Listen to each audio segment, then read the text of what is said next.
और जब संदूक गया तो उसी समय जब संदूक वहां किसी के घर पर रखा गया, उसके घर में खुशी आई। हो सकता है कोई बच्चा हो गया हो या कोई खुशी होगी हो, लेकिन उस समय वो नाच रहे हैं, गा रहे हैं, और दाऊद वहां पर नाराज हो रहा है। कहता है कि संदूक मैं लेकर आया, और उसी समय कह रहा है शोभा यात्रा मैंने निकाली, लेकिन उसके घर में आशीष आ गई। कारण क्या है? कारण क्या है? इसका मतलब उसको समझ में आया कि जो गलती तूने किया, कि उज्जा को नहीं, जो काम परमेश्वर ने आपको दिया है आप वो काम करेंगे। बहुत सारे लोगों के जीवन में कॉलिंग नहीं होती और वो अपनी कॉलिंग से भाग बढ़ते हैं। कुछ लोगों के जीवन में प्रोफेसी की कॉलिंग नहीं है, भविष्यवाणी की, और वो जबरदस्ती लोगों के लिए भविष्यवाणियां करते हैं और उनके जीवन में प्रॉब्लम आनी शुरू हो जाती है। कुछ लोगों के जीवन में कह रहे कि उनकी सेवकाई नहीं है और वो लोग बिजनेस में से छोड़कर अपने दशमांश बचाने के लिए कह रहे वो सेवकाई भी खुद अपने घर में शुरू कर देते हैं। तो इसका मतलब क्या है? कि कॉलिंग नहीं है। आप बिना पूछे कॉलिंग में आप जाएंगे तो इसका मतलब आपके ऊपर प्रॉब्लम आएगी। लेकिन परमेश्वर की ने पूरी दुनिया को एक कॉलिंग दी है कि हर बच्चा जाकर बाइबल बांटे, हर बच्चा जाकर सुसमाचार सुनाए, हर बच्चा करे लोगों के लिए प्रेयर करे, लोगों को बताए यीशु ही परमेश्वर है। ये कॉलिंग है आपकी। अगर जब आप पवित्रताई में रहकर जब आप कॉलिंग में चलते हैं तो परमेश्वर से पूछें, परमेश्वर मेरा बिजनेस में जाऊं कि मैं सेवकाई में जाऊं, परमेश्वर मैं जॉब में जाऊं या मैं सेवकाई में जाऊं, परमेश्वर आपको बताएगा। अगर परमेश्वर ने आपको बता दिया, मैं कह रहा हूं आज रात आपके घर में आनंद आएगा यीशु मसीह के नाम में। लेकिन यहाँ पर कुछ लोग पूछते नहीं है, जबरदस्ती करते हैं। देखा आप डॉक्टर के पास जाते हैं, डॉक्टर को बोलते हैं कि तुझे शुगर है और तेरे को ये मिठाई नहीं खानी। और औरतें कैसे करती हैं, जब उनको पता लगता है गोलगप्पा नहीं खाना तो बोलती हैं गोलगप्पा तो मैं रह नहीं सकती, आपको फास्टिंग नहीं करना। नहीं, मैं फास्टिंग, आत्मिक लोग कहते हैं हम फास्टिंग के बिना नहीं रह सकते। लेकिन आज डॉक्टर को गुस्सा आता है, डॉक्टर कहता है जो मैं कह रहा हूं वो कर, नहीं तो मत आ मेरे पास। जब ऐसे ही परमेश्वर है, कह रहा है अगर मेरा कायदा कानून मानना है तो मान, कह रहा है नहीं तो आशीर्वाद नहीं मिलेगा। जितने मानने के लिए तैयार हैं कि परमेश्वर आज से, क्योंकि आप परमेश्वर को नहीं चलाएंगे, ये परमेश्वर को चलाना चाहता था। मैं कह रहा हूं कि आप परमेश्वर के सामने कुड़कुड़ाएं, आप परमेश्वर को कहें। परमेश्वर अपना स्टैंडर्ड बदलना नहीं चाहता, परमेश्वर अपने तरीके से चलना चाहता है। परमेश्वर आपके तरीके से नहीं चलना चाहता, परमेश्वर आपके कहने से अपना सिस्टम चेंज नहीं करने वाला। परमेश्वर ने जो सिस्टम बनाया है उसी अनुसार जो बाइबल में लिखा है उसी सिस्टम से अगर आप चलते हैं, मैं कह रहा हूं आज के बाद आपके बच्चे करोड़पति होंगे, आशीषित होंगे, ब्लेस होंगे, बढ़ते चले जाएंगे यीशु मसीह के नाम में। देखो उज्जा क्यों मरा? क्योंकि उसने संदूक उठा लिया। वो संदूक उसने नहीं उठाना था, वो संदूक जो है लेवी लोगों ने, याजकों लोगों ने, पास्टरों ने उठाना था। और उसके बाद कह रहा शाऊल का राजपाट क्यों खत्म हो गया? शाऊल एक राजा था, का राजपाट क्यों खत्म हो गया? राजा की गद्दी से क्यों गिर गया वो? क्योंकि उसकी कॉलिंग नहीं थी कि वो भेंट चढ़ाए जाकर मंदिर में जाकर वो अपने आप। जब वहां पर शमूएल प्रॉफिट नहीं पहुंचा टाइम पर तो उसने, राजा लड़ाई पहले प्रार्थना करके जाते थे, लेकिन वो उठाकर कहता भेंट जाकर कहता आज प्रॉफिट तो आया नहीं, परमेश्वर ये लो मैं चढ़ा रहा हूं। और उसी समय क्या हुआ? परमेश्वर का क्रोध आया और उसी समय शाऊल को कहा कि आज से तू भिखारी होगा, अब तू राजा नहीं रहेगा, तेरी जगह दाऊद राजा होगा। आज भी बहुत सारे लोग कहते अपने दशमांश को खुद ही लोगों को बांट देते हैं, इसलिए प्रॉब्लम आती है कि वो आज भी कुछ लोग कहते बिना याजक के कहते काम करते हैं, इसलिए बिजनेस स्टार्ट करते हैं बिना बताए। मैं कह रहा हूं प्रेयर टावर पर फोन करो कि हमने कौन सा बिजनेस करना है, आप करो और प्रेयर कराओ और जाओ। कह रहा आप सफल होंगे यीशु मसीह के नाम में। आप कह रहे कि प्रेयर कराओ, कहता कि आप जाओ। पवित्र आत्मा कहता है आप अगर प्रेयर नहीं भी होती, टाइम नहीं लगता, आप यहाँ संडे आते हैं, आप चिट्ठी पर लिखें और अपनी प्रेयर रिक्वेस्ट डालकर दान के डब्बे में चले जाएं, अपना फोन नंबर जरूर डालकर जाएं। मैं कह रहा हूँ अगले हफ्ते आपका बड़ा काम हो जाएगा, बड़ा काम होगा। आमीन बोलने वालों का चर्च। आप अगर परमेश्वर के वचन के अनुसार नहीं चलते तो प्रॉब्लम है। हारून और मरियम पर कोड क्यों आया? क्योंकि वो मूसा के खिलाफ बोलने लगे और क्योंकि वो न्याय करने लगे, मूसा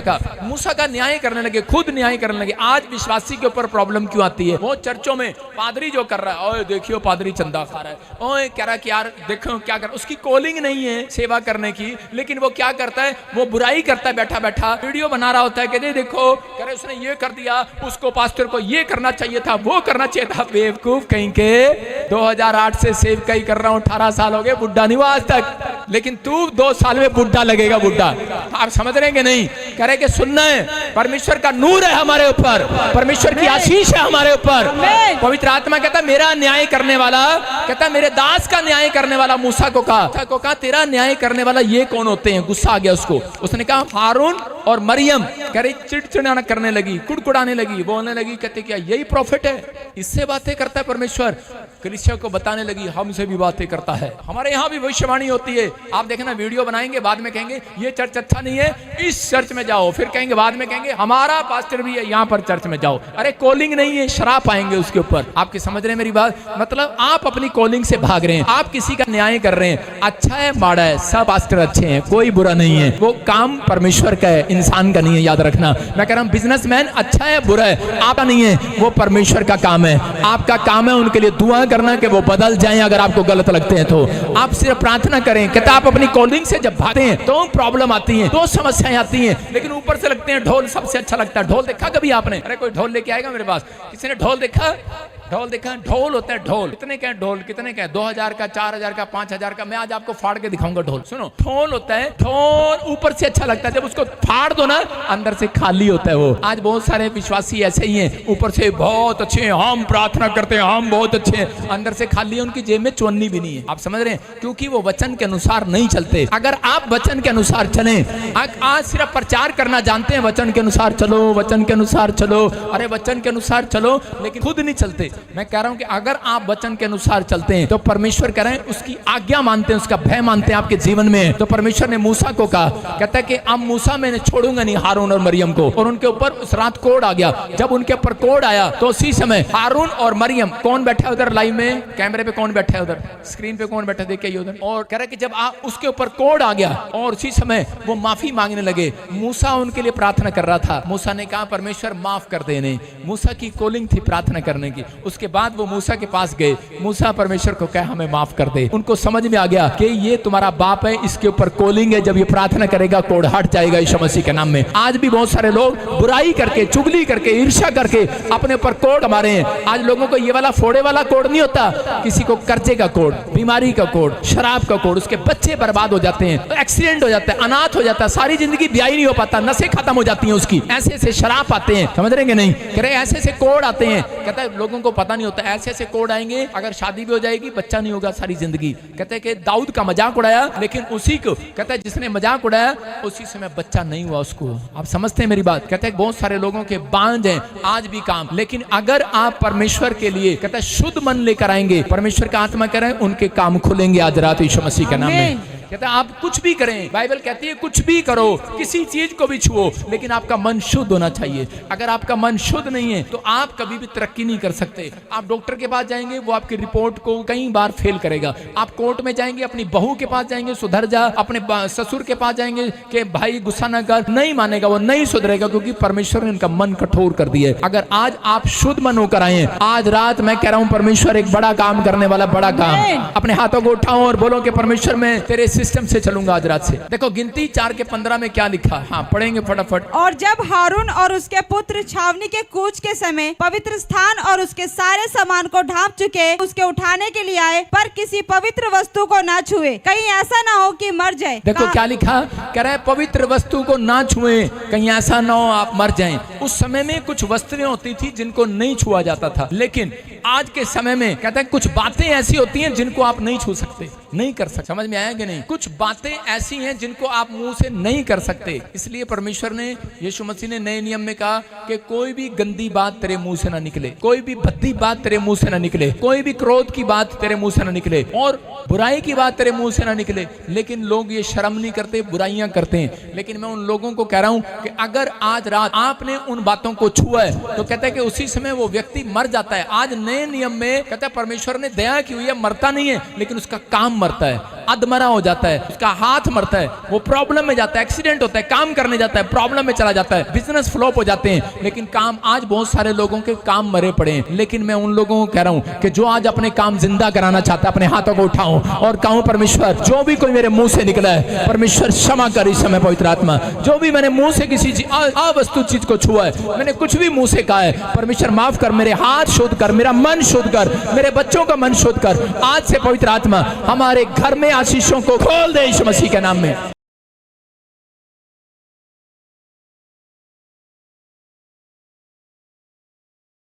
आइए सब इसी समय अपने सिर पर हाथ रखें। परमेश्वर मैं तेरा दास हूं और विनती करता हूं कि इस समय पवित्र आत्मा जी, जो लोग मेरे प्रभु यीशु मसीह वचन से प्यार कर रहे हैं, परमेश्वर उनकी जिंदगियों में आशीष दे यीशु मसीह के नाम में।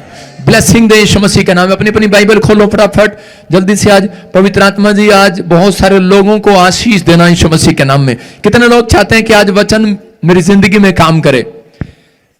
अपनी बाइबल खोलो, नीति वचन 22 का 27 29, प्रॉब्स इंग्लिश में प्रॉब्स 22 चैप्टर 29 उसका, उत्पत्ति की किताब जेनेसिस चैप्टर 39 उसका 3। आप बाइबल खोलते रहो शाबाश फटाफट। हो सकता है आज आपके पास टैलेंट हो, हुनर हो, लेकिन आपकी कोई स्पोर्ट ना हो सकता है आप बहुत अच्छा कमा रहे हो, सब कुछ कर रहे हो, लेकिन आपके पास कोई मदद करने वाला ना हो। आपको कोई बड़ी फैक्ट्री खोलने के लिए आप चाहते हो, आपके पास टैलेंट हो, हुनर हो, आपके पास एक ऐसा दिमाग है जिसके द्वारा कहते हैं कि आप बहुत बड़ी फैक्ट्री खोल सकते हैं, या फिर आपके अंदर ऐसी ताकत है, ऐसी समझ है, लेकिन आपकी हो सकता है आपकी कोई सपोर्ट करने वाला ना हो, कोई मदद करने वाला ना हो। लेकिन परमेश्वर आज रात आपके लिए वो करने के लिए जा रहे हैं, कह रहे हैं जो आपने कभी सोचा भी नहीं। जितने आमीन बोल रहे हैं उनके लिए हो रहा है। आमीन, सारे बोलो हालेलुया। लेकिन बहुत सारे लोग ये बार बार सोचते हैं कि मैं कामयाब क्यों नहीं हूं अपनी लाइफ के अंदर। लेकिन अगर आज आप चाहते हैं कि परमेश्वर आपको कामयाब करे, हर एक व्यक्ति सफल होने का तरीका ढूंढ रहा है, लेकिन बाइबल बताना चाहती है इस बात के लिए कि वो तरीका ये है, जितने लोग परमेश्वर को खुश करने के लिए जीते हैं तो परमेश्वर उन्हें सफल जरूर करते हैं यीशु मसीह के नाम में। बहुत सारे लोग अपने लिए जी रहे हैं, लेकिन परमेश्वर कह रहे हैं कि जो लोग आज मुझे खुश करने के लिए जिएंगे, कहता है कि वो कह रहे छोटा आदमी नहीं रहेगा। नीति वचन में 22 में लिखा, 29 में यहां पर क्लियर लिखा, यदि कोई ऐसा व्यक्ति जो काम काज में निपुण हो, कहते हैं वो राजाओं के सामने खड़ा होगा, छोटे लोगों के सामने नहीं। अगर कहते कोई व्यक्ति ऐसा जो काम काज में निपुण होगा, जो करे कि जो काम करने में निपुण होगा, वो छोटे लोगों के सामने खड़ा नहीं होगा, वो बहुत बड़े लोगों के सामने खड़ा होगा। कह रहा बड़े लोगों के सामने, राजाओं के सामने खड़ा होगा, और कह रहा कि वो छोटे लोगों के सामने नहीं खड़ा होगा। ये बात याद रखना, परमेश्वर ऐसे लोगों को चुनना चाहते हैं। कह रहा है कि जब आप परिश्रम करते हैं, और परिश्रम करते करते कहता आप थक जाते हैं उस समय में, और आप सोचते हैं कि शायद मैं अपनी लाइफ में कुछ नहीं कर सकता। मैं कह रहा हूं कि वो लोग पवित्र आत्मा से कुछ भी नहीं ले पाते, जो लोग अपनी जल्दी से हार जाते हैं, निराश हो जाते हैं, थक जाते हैं। सचिन तेंदुलकर को आप जानते हैं, सचिन तेंदुलकर ने कभी भी अपनी कमजोरी कहता किसी को नहीं बताई। सचिन तेंदुलकर जो था वो हाइट में इतना नाटा था, इतना छोटा था, और उसको डर रहता था अंदर से कि जब कोई गेंद फेंकता था उसके ऊपर तो उसके सिर से ऊपर से निकल जाती थी, क्योंकि वो इतना छोटा था, तो उसको डर लगता था उससे। लेकिन उसने कभी भी अपनी कमजोरी नहीं बताई, अपनी कभी भी अपनी निराशा नहीं लेकर आया। उसने क्या किया, उसने घर पर अलग अलग तरीके से प्रैक्टिस किया, उसने मेहनत किया, ट्रेनिंग किया, और कहता है कि उस पर जीत पाने के लिए उसने कोशिश किया, मेहनत करते रहा, परिश्रम करता रहा, गेंद के साथ खेलता रहा, और उसी समय करता रहा, और एक दिन उसका परिश्रम रंग लेकर आया। और आज कहते हैं बाइबल, मैं कह रहा हूं कि आज आप सब लोग जानते हैं पूरी दुनिया में, सचिन तेंदुलकर ने बड़े बड़ों के छक्के छुड़ा दिए कि नहीं? हालेलुया। अरे छुड़ाए कि नहीं सचिन तेंदुलकर ने?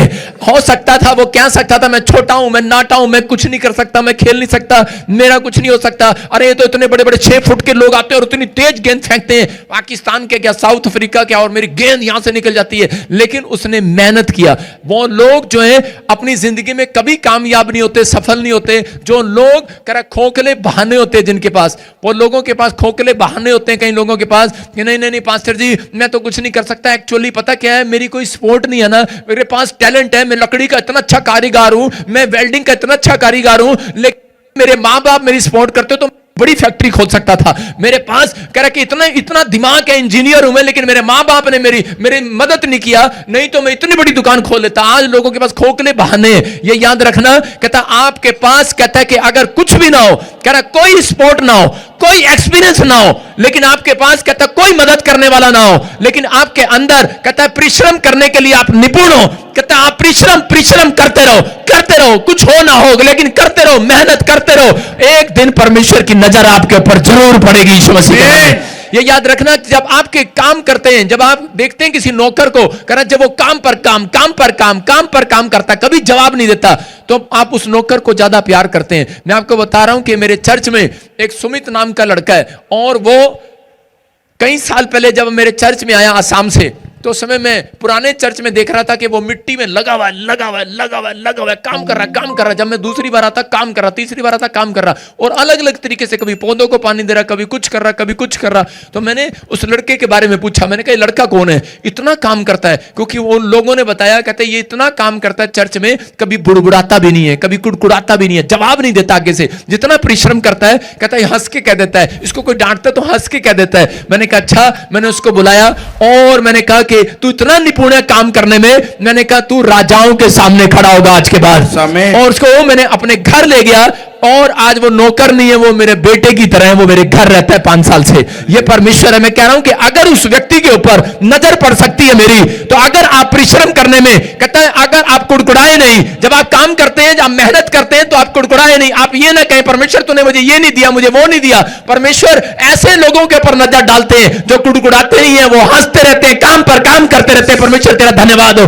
एक दिन परमेश्वर की नजर आपके ऊपर पड़ेगी यीशु मसीह के नाम में। यूसुफ अपनी लाइफ के अंदर कहता है सब भाई उससे उसके जलते थे और उसको ज्यादा काम करने के लिए दे देते थे। याकूब जब कह रहे कि अपने बच्चों को भेजता था, तो उसी समय कह रहे कि वहां पर उसी समय याकूब के साथ भी यही प्रॉब्लम था, और कह रहे यूसुफ के साथ भी। यूसुफ जो है कह रहे कि यूसुफ ने अपने भाइयों को जब लेकर जाता था, और भेड़ बकरियां पशु जो उसका बाप उनको देता था उसके भाइयों को चगाने के लिए, जब वो चगाने के लिए लेकर जाता था भेड़ बकरियां, समझते ना चगाना क्या, भैंसों को पशुओं को चगाने के लिए ले जाता था भेड़ बकरियों को, तो उसी समय जो भेड़ बकरियां खो जाया करती थी, जो पशु खो जाया करते थे, तो उसी समय उसके भाई यूसुफ का नाम लगा दिया करते थे कि इसकी वजह से हुआ, कुड़कुड़ा दिया करते थे। और जब वो जाते थे लेकर अपने, अगर 100 डंगर वो लेकर जा रहे हैं, 100 पशु या यूसुफ लेकर जा रहा है, तो उसी समय वो धूप में सो जाया करते थे और अपने बाप को बोलते थे, कहते क्या सारा दिन हमें काम पर लगा के रखता है,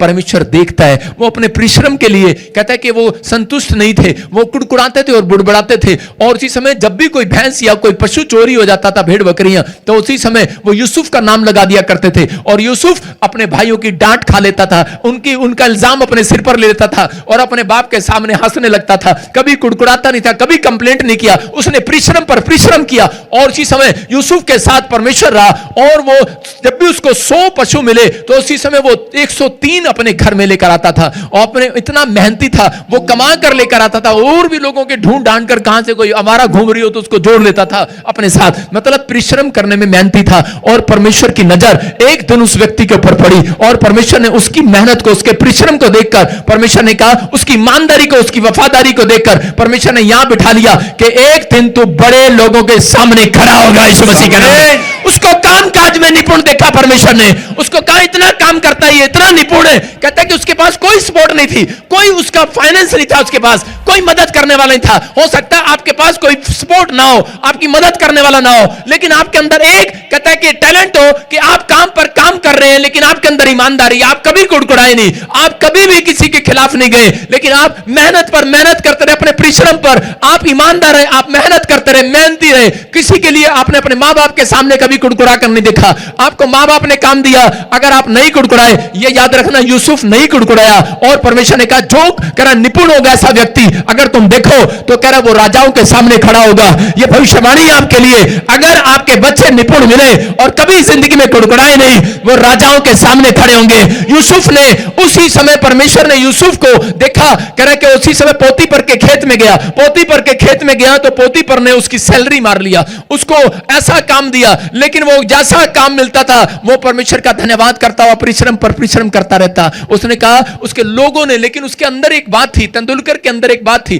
तेंदुलकर ने कभी अपनी कमजोरी किसी को नहीं बताया, यूसुफ ने अपनी कमजोरी कभी किसी को नहीं बताया। उसने नहीं कहा कि मेरे पास पैसा नहीं है, मेरे पास भी सपोर्ट नहीं है, मेरी मदद करने वाला कोई नहीं है। उसने कभी अपने मालिक की शिकायत नहीं किया, नौकरों के साथ कभी शेयर नहीं किया, अपने दोस्तों के साथ शेयर नहीं किया कि जहां वो काम करता था कि ये मेरा मालिक ऐसा है। आजकल तो लोग जब पास्टर यहां पर काम देता है चर्च में, कह रहा वॉलंटियर क्या, कह रहा काम करने वाला क्या, चेले क्या, सारा दिन पादरी हमें चगा के रखता है, इधर उधर लगा के रखता है। लोग शिकायत करते हैं, आज लोग अपने बॉस के साथ काम करते हैं लेकिन उसकी शिकायत करते हैं, चुगलियां करते हैं। पत्नियां घर में रहती हैं, सास की चुगलियां करती हैं, लेकिन उसने कोई चुगली नहीं किया, कोई उसने शरारत नहीं किया, कभी कुड़कुड़ाया नहीं, बुड़बुड़ाया नहीं, और परमेश्वर का धन्यवाद करता रहा। और परमेश्वर ने देखा, पोतीपर ने देखा कि यह व्यक्ति निपुण है और वो बादशाह के सामने खड़ा हो गया यीशु मसीह के नाम में।